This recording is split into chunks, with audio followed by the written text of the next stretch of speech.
Are you hiking the entire PCT? Yeah, we started, well, I'll tell you, yeah, we started in Campo on March 18th. We're a little older, so I'm 62, my wife is 61.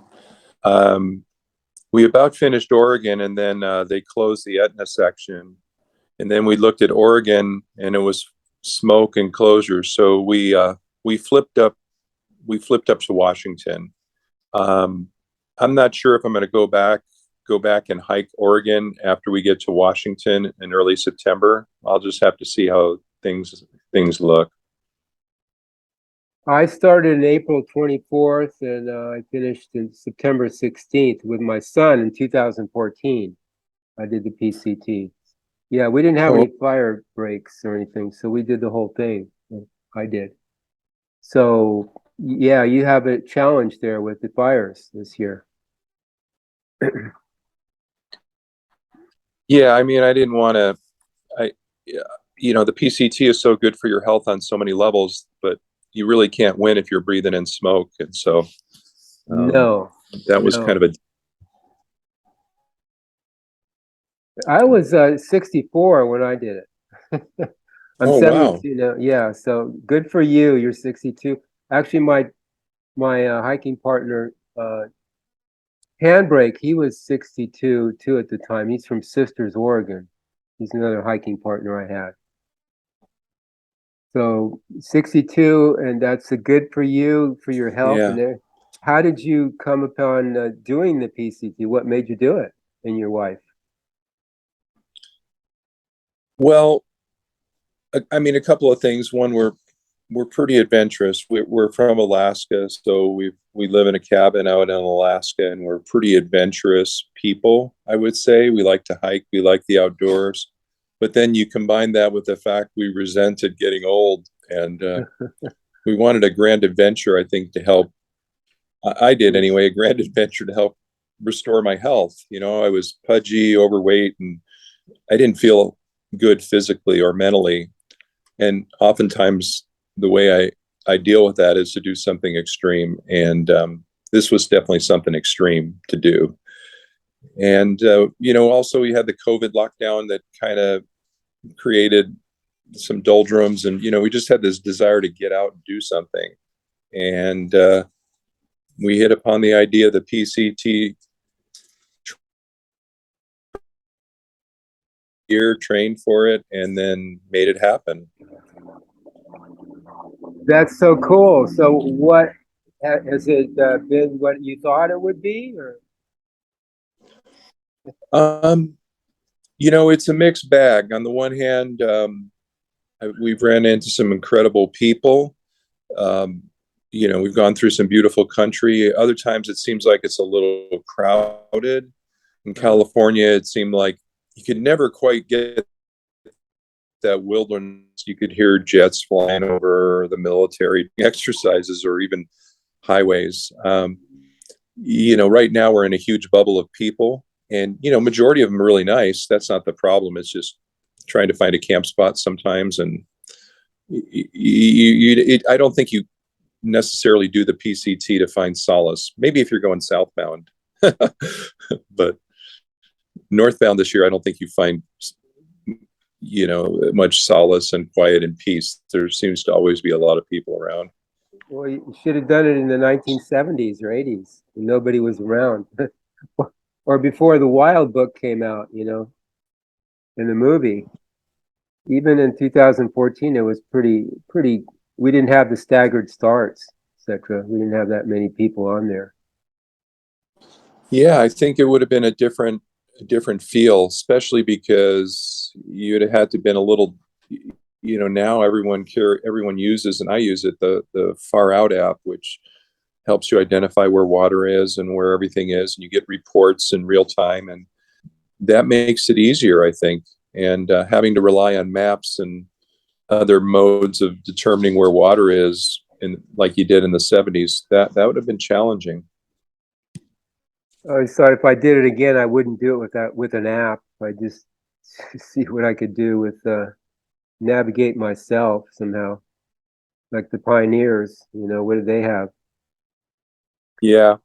Um, Did you, how about the nature part of it? Have you, did you have any experiences with nature that you like to share? Any stories with being out there?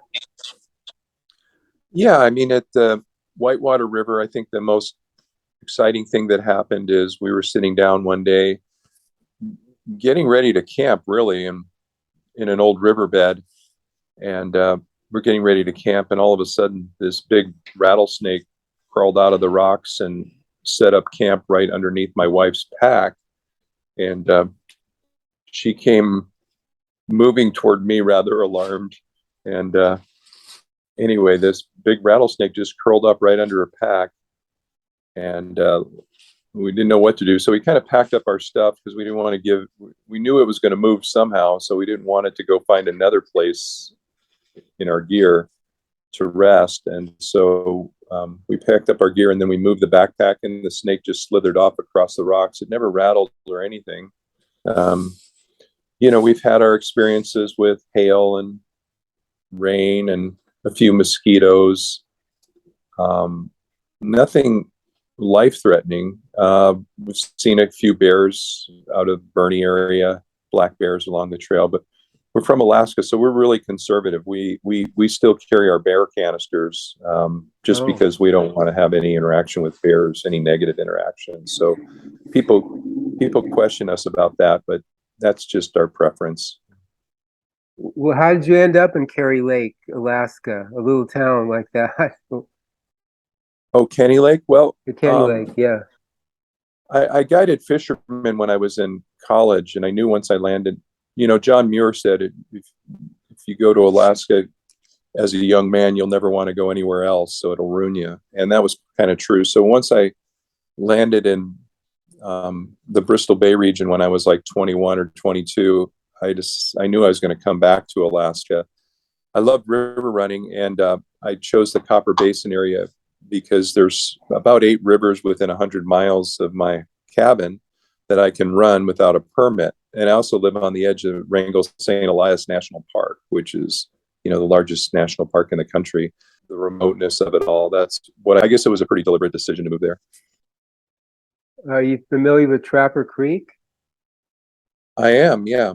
That's Yeah, on the Parks Highway. Yeah. Parks Highway. We were up there prospecting a few years ago, up Petersville Road. We didn't find a lot, but we spent a couple weeks up there. We got about an ounce, little vial of gold. And my partner, he had been up there I think it was the 80s or 90s, and there you could just pick up nuggets along the creek up there, but it had been mined out. But we had some Yeah. good times up there, Trapper Creek and Petersville Road. It was fun. Yeah. Yeah, I've been on Petersville Road a little bit, um, floating for an access point to what's called, well, the Deshgun Croto Creek rivers out there. So.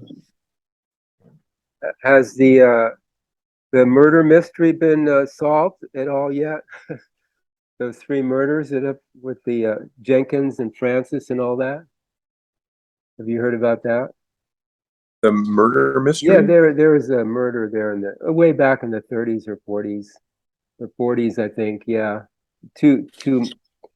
They had a conflict between the mining claims, 2 prospectors, and somehow 2 people and a woman got murdered up there, and they never solved the mystery. Well, there's been murders up in McCarthy, Alaska, and then they always make movies about some of the weird stuff in Alaska. The next movie they're making is about Timothy. Oh, I forget his last name. What? Treadwell. Yeah, Timothy Treadwell getting eaten by a bear in Katmai. So they always Hollywood Oh, yeah. always chooses the mysteries or the innocents who come up here and get destroyed by nature. And I get kind of tired of the Hollywood movies and how they try to portray it. But there's a lot of smart people, and the native culture up here is pretty vibrant. And there's 1,000 other things they could make a movie about, but they always seem to go for the lowest common denominator. Well, it's a phenomenon. They're playing off the phenomenon idea. Yeah. So Yeah. did you begin the Copper River Native Association? Did you start that or just involved in it? No, no. Where did you find that info? Oh, you went That was to on your my, Facebook. That's where I get all this oh yeah. information. Yeah.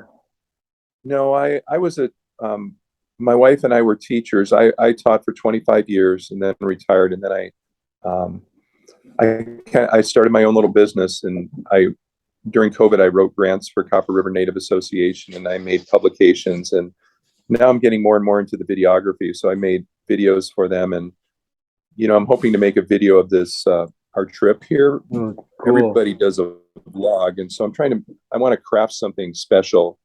Um, on the PCT, and maybe I haven't quite got my angle worked out. Part of it is what it's like to be an older person on the trail and not giving up on life, and having one last hurrah. Teddy Roosevelt said before he went to Africa he wanted to be a boy again. I think that kind of sums up my feelings. I wanted to be a boy again. I wanted to see if I had any you badass left in the tank, and I found out I did have a little bit. I'm hoping to craft a nice video that people will enjoy Cool. watching. So you're taking a lot of shots, a lot Yeah, of footage. yeah. I mean, it's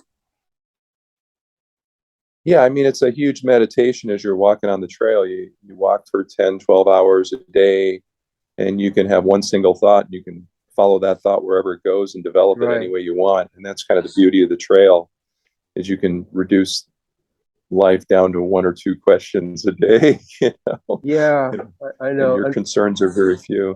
Unfortunately, my thoughts were, the next hamburger and milkshake and the next town stop. The thoughts kept going to Yeah. those. But so you're holding up okay? You and your wife, your health, and your no injuries or anything, or We're both, yeah, we're holding up okay. We're doing, we decided, in Washington we see a lot of the young people who hike 30 miles a day. They just zip right past us, and that's great. yeah, That's great. That's their, more power to them. We're staying at 20 miles a day, and if we want to take a swim in a lake, we'll do it. If we want to go play underneath a waterfall, we'll do it. So that's been the strategy. We started out doing 10 miles a day, and people zip past us, but a lot of them got injured and got off the trail. We just were, now I think we have our trail legs, and I mean, we look forward to at least getting through Washington. We'll have done over 2,000 miles by the time we get back to Hart's Pass. So we feel successful. If we don't do Oregon this year, maybe next year. is this the longest hike you've ever done? Yeah, it really is. We hiked in Resurrection Pass in Alaska. We used to go up there yearly, and that was like a 40-mile trip.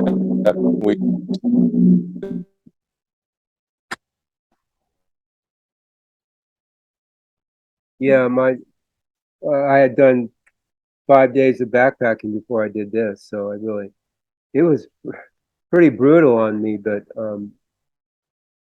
I never had the intent of quitting. I mean, it was all or nothing basically, but it was life changing for me. That's why I'm doing these interviews here. I want to promote hikers and the environment, you know, Yeah, because the planet's not doing well. So I want to help people see there's more going on that they could become aware of, and to see, if they want to somehow assist and contribute to the planet in some way, in their own way. And you living up there in Alaska, you see more wilderness and it's more pristine up there, imagine. Um, you get a lot of snow, so you're comfortable with the snow up there in Washington. Have you gotten any, or how was the Sierras with the snow and all that? It really wasn't bad. We didn't need our ice axes when we went through in June. We needed our cleats once in a while. But the thing is last year we had a lot of snow at our home in Alaska. And so we were actually training. We were trying to walk as much as we could. So we were snowshoeing and training with snow, and the snow wasn't a problem. You know, on April 22nd, it snowed.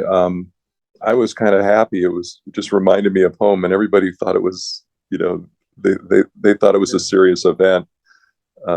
We woke up with 6 inches of snow on our tent, and there were a bunch of people camped around there, and it was pretty funny to see their reaction. They kept asking us. They knew we were Alaskans. They kept asking us for advice, like somehow we possessed some great insight as to what to do. But it was actually just a beautiful couple of days to hike through the snow after that. I don't know. I don't get bothered by the snow. The mosquitoes haven't been bad in Washington. Some people, you know, have been complaining about them, but on a scale of 1 to 10 of what I've seen, they've been like a 2 or 3 so far. Cool. River crossings? Yeah. Any treacherous ones there? No, I think the only worst one was near Adams. I don't know if it's Adams Creek, but it was near Mount Adams. And, you know, I've done a lot of glacier river crossings in Alaska. So I just thought, I'm not going to go across on a log. I didn't want to especially fall upstream of the log. And I didn't, you know, feel that sure-footed with my pack and crossing a wet log. So I just kind of looked where the water seemed to be shallow. You know, I mean, from river running, I can kind of read water. And so you can tell where it's riffly, and even though it was fast, it wasn't very deep. It might have been 6 inches deep. And so I crossed in that place, and that was no problem. I haven't run into any river crossings that have made me worried. My biggest fear, honestly, you know, I'm not trying to be like a tough guy, like I know everything, but the river crossings didn't bug me. What I was worried about early on was I was going to die in the desert, because I didn't think I could handle heat very well. So the first 700 miles I would get through it, because I tend to be, when I started this trip, my most comfortable hiking temperature was like 40 degrees. You know, I liked hiking at 40 degrees.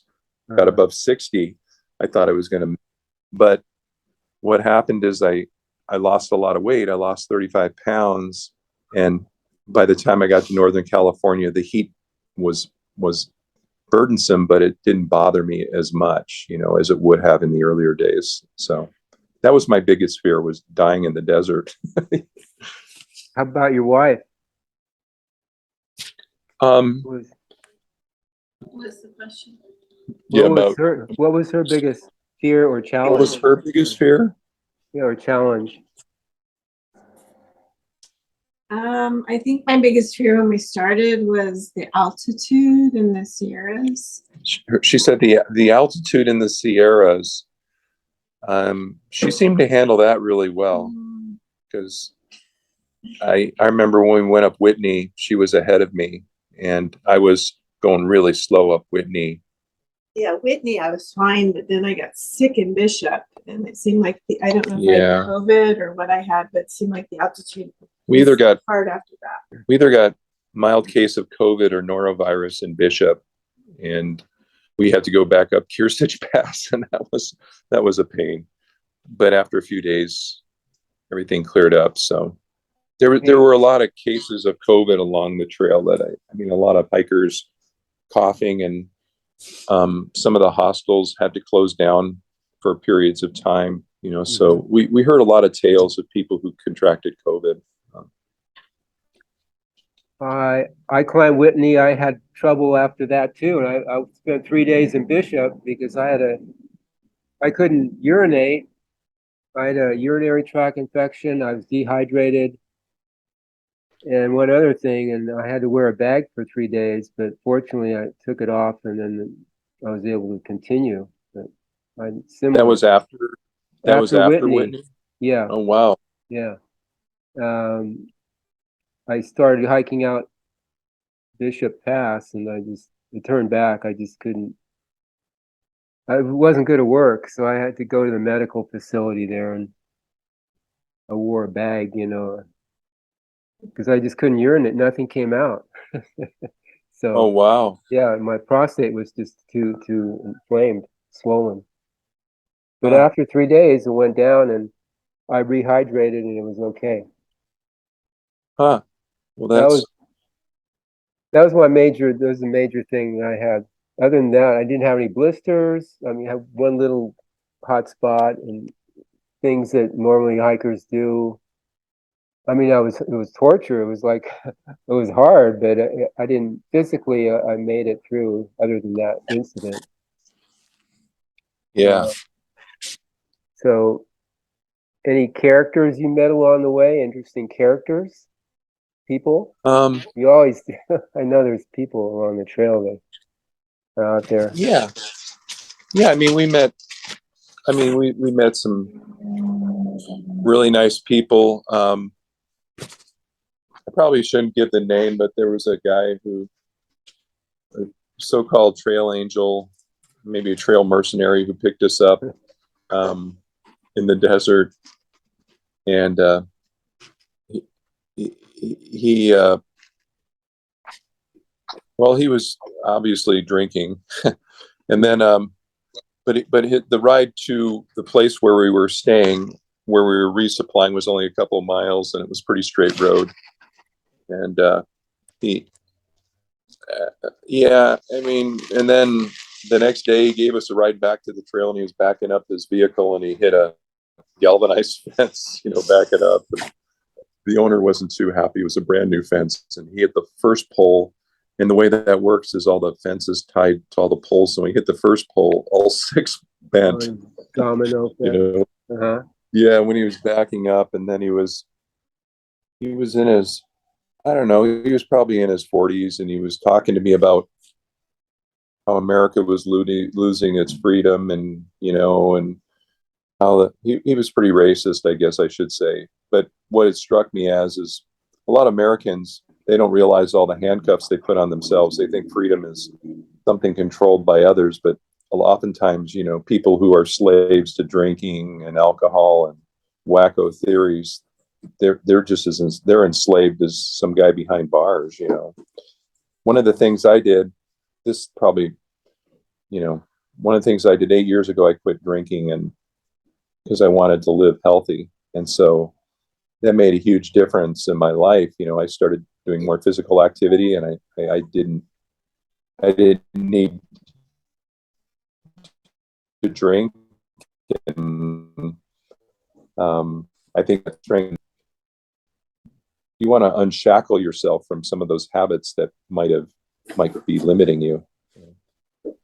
That's why this simple lifestyle and hiking is kind of, it shows you there's other alternatives for you.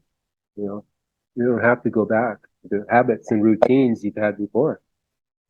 Yeah, I worked for a health organization, and I think sometimes we just we abdicate our health concerns to professionals. We deal with dietitians and wellness and behavioral health and all these things. We look for cures and medicines, and I think a big part, if you want to be healthy, is you got to take control of your destiny. And hiking has been my psychiatrist. It's been my wellness director. It's been my dietitian. My blood, my pulse, my resting pulse. I've got to watch it.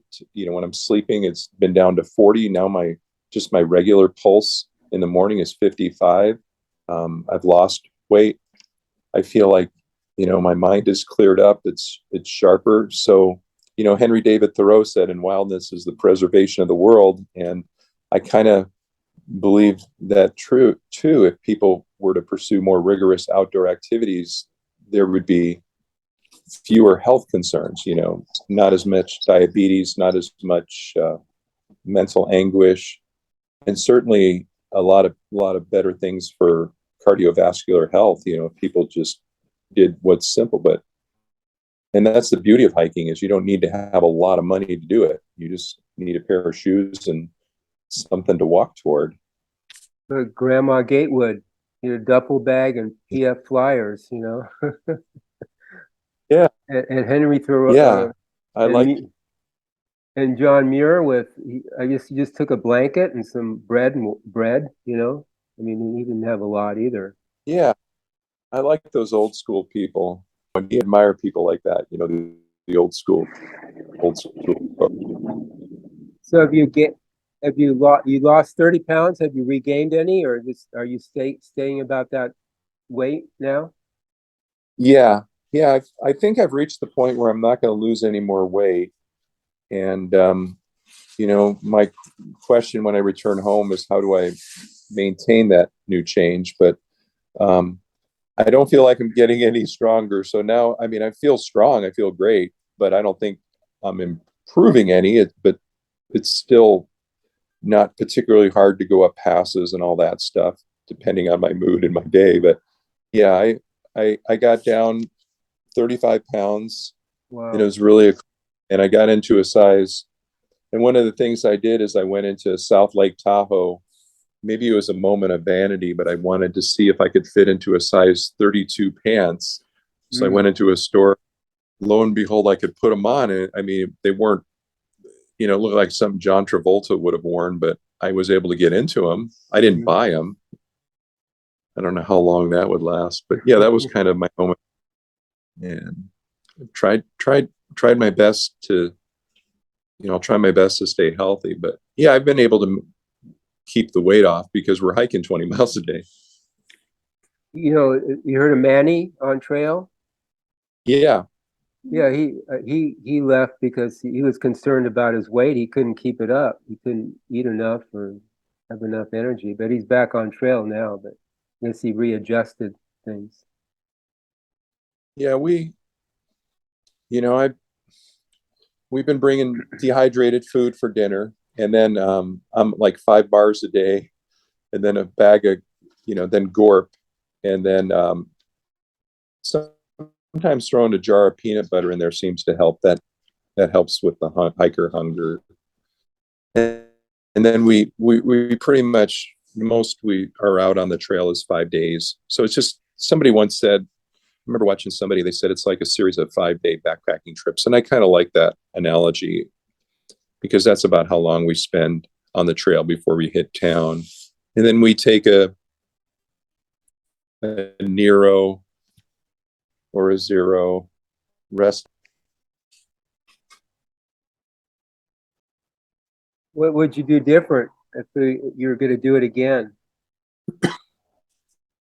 Or everything's pretty smoothed out and routine the way you like it now?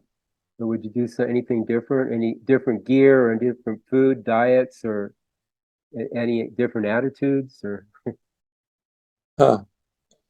You know, I was thinking about, I might, when I get home, I want to experiment and make my own bars, you know, because I was thinking of the thousands of dollars I probably spent in bars. yeah, And then shoes, you know, that's another $1,000 there. So I'm always thinking of the finances just because I like to play around with numbers in my head. No, I think, you know, I think we kind of figured it out early on, and I've been, you know, like the one piece of gear that's most surprising is my air mattress, my, what is it? Neo X Therm. You know, I mean, I don't use the bag. I blow it up with my mouth, and it hasn't gotten a hole or anything. Things been really tough. Oh, everybody does, but you haven't. Yeah. Neo Air, is that the yellow one? Yeah. Yeah, I haven't got a single hole or anything. It's the gray one. Oh, gray. Okay. Yeah. Yeah, it's really been, you know, workhorse. You know, my pack's been good. You know, I don't know what I would do different. I think our plan was just to not, I mean, that's the way we've always been. We never really pay attention to what other people are doing or their thoughts or opinions. But I would skip San Jacinto. oh, she would skip it. Yeah, there's a lot of blowdown, so we might maybe have figured out a way around that. That was kind of grueling, but no, I you know, I think you just learn as you go. We don't we don't have any regrets or anything like that. It beats. I kind of enjoyed living in the dirt, and when winter comes, we'll be really glad we've done it. When we look at our videos and pictures, we'll be really happy that we did this. You're always worried that things will implode around you with your families, but our kids kept it together, and our family, is still, everything, nothing tragic has happened, which can pull people off the trail. So the timing was pretty good, I think. So we're pretty happy with our decision. When do you think you'll finish? Yeah, I was just mapping that out. It looks like we'll be back, get to the border around September 5th. Oh, coming is up. what I'm thinking, and then back to Harts Pass. Yeah, it's coming up pretty soon. We've got 70 miles to Skykomish, which will take a few days. We'll do a Nero there, then we're going to go to, then it's a little over 100 miles to Stehekin, and then from there it's just you can maybe get off the trail before Harts Pass, or I haven't really looked at it all, but or you can just go to Harts Pass and get off the trail, come back to Harts Pass after you tag the border. So if I decide to go to Oregon, fine, but I might go back to Alaska, and I usually go hunting in the fall for moose, and so You'll like Stehekin. What's that? You'll like Stehekin. That's a nice little stopover, Oh, good. Yeah, they have bus service that goes into town, so I like that. I remember there's this farmer there. He was a barefoot farmer, and he had all organic garden, and he used to sell it to the hikers. Really good, neat vegetables. Remember one hiker coming up to his peach tree, because he had fruit trees too, and the hiker touched it. He said, "No, don't touch it, don't touch it," because very particular farmer, because he didn't want it bruised, his peaches bruised. But Wow. I don't know if he's still there, but if he's still there, visit this farmer that during the warm season, he just walks around barefoot and does his farming, his land. It's along the road there. I'd like that, because the first thing you crave is like a burger, like you said, when you're thinking about a burger, but then your body says, you should do something nice for us, like give us some vegetables and fruits. The second thing is something fresh. Yeah. Yeah. Yeah. That's the one thing, your nutrition, you really need to. Well, right now we've got huckleberries along the trail in Washington, and those have been nice, and some raspberries and salmon berries. So those have been good to get some vitamin C. But yeah, I think our bodies crave vegetables. So I will definitely look for that farmer, and I won't defile his fruit in front of him. I'll wait for him to pick it. Okay, one last question for both you and your wife. What have you become more aware of while you've been out there? What have you become more aware of? Yeah, I think I'll let her think about it. Me, I've become aware of how little I really need to be happy. To me, it's a joy reducing my life to the size of a backpack, and kind of thinking when I get home, I need to have a big garage sale, because like most Americans, I have way too much stuff, and it becomes a form of insecurity when you try to smother yourself with so much security, and material things. But I'm aware of how little you need to be happy in life. If you've got your health, and you've got clean air and clean water, and someone you love next to you, and there's really not much else. Kind of reduces being out on the trail reduces down what you need to be happy and content. And yeah, would you? I don't speak as let him go. When you said garage sale, I remember going into Wal Mike's, Have you Huh? been to Wall Mike's? Like Wall Mike's in Yeah. Trapper Creek? Oh, He's I like a, have you ever been there? I haven't been there. Oh, No. okay. It's like everything, moose heads to old tires to anything, anything you can imagine in Walmart plus, Alaska style. I mean, his place is full of, it's like a huge garage sale and more. I just saw on Facebook, Sarah Palin just was there, took a picture with him over there. Oh So, boy. and then, yeah, the comparison, that's what I get to. The comparisons are very important. So being out there and being back home, there's a quality there, a certain comparison. You can see how things are different, and from that you become more aware of how you can make better decisions. And when you do get back home, yeah, you can use those. And Uh, yeah. Mhm. yeah, my wife. What was yours? Too? Oh, I don't speak as eloquently as you do, but realizing that I tend to hiking for me is like 80% psychological, and I tend to be a negative thinker, and I'm trying to be more positive because my negative thinking has a huge effect on my hiking, and I have really bad days, really good days. And Reeve seems to have only good days, so I'm not sure why that happens. But also to simplify our lives, how simple we can be, like you said. Okay. Well, what she said is she realizes that hiking is to try to what to. I tend to be I tend to think negatively when things go wrong, and I'm trying to think more positively. Okay. And so she's trying to think more positively, I've had to some really bad not to days. default into negativity.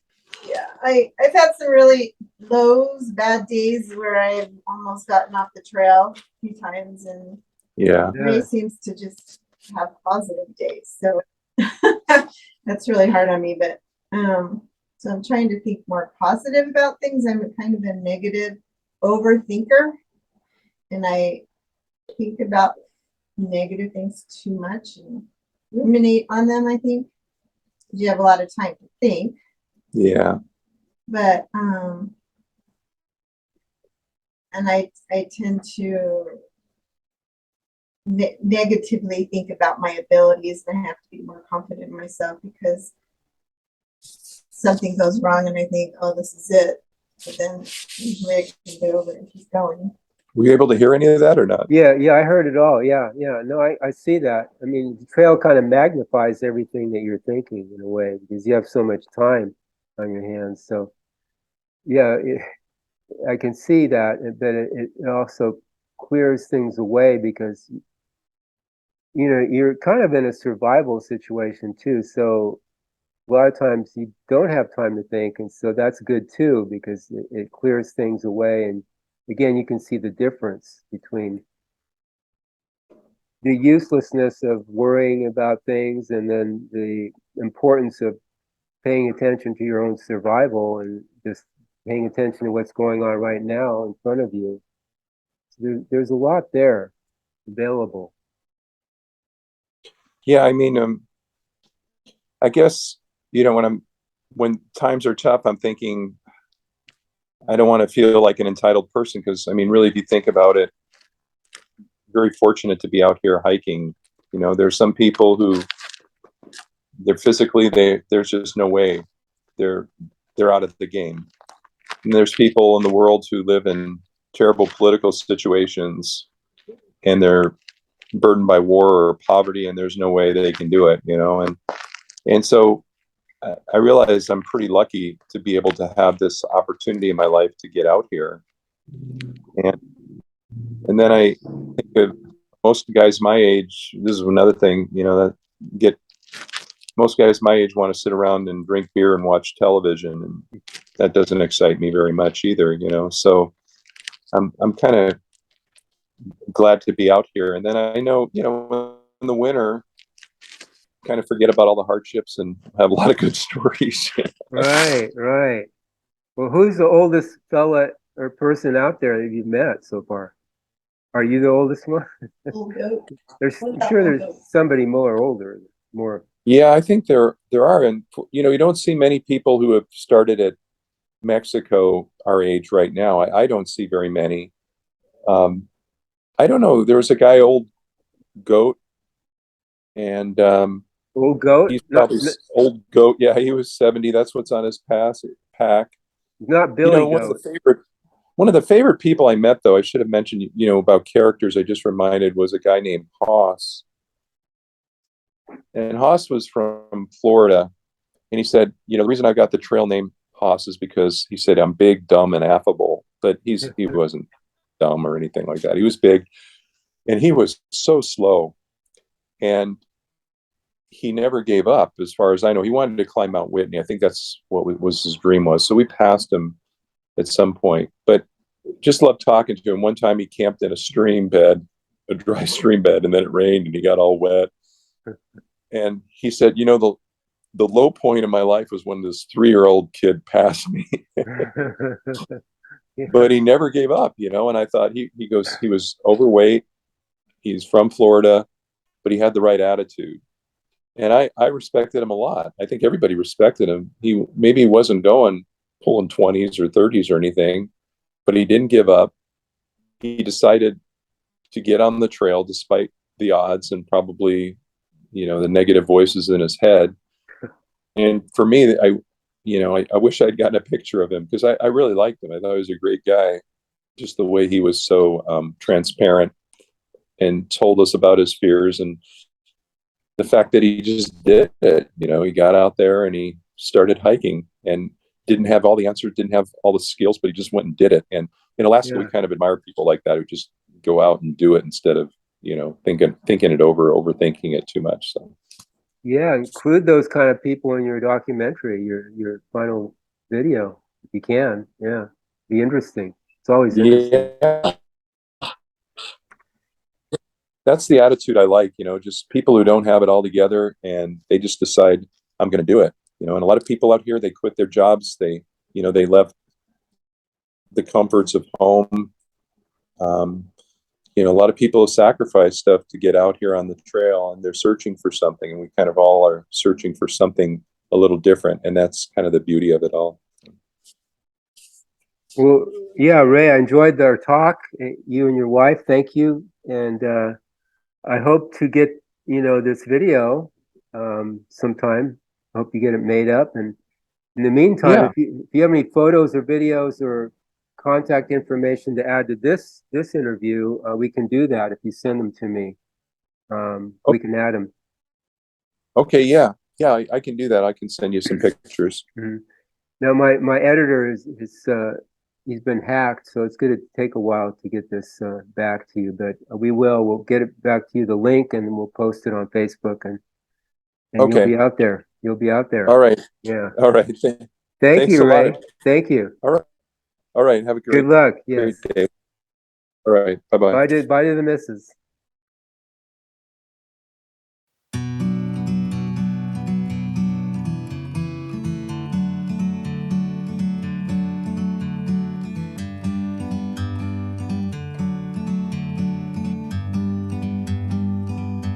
Like a bird on a tree,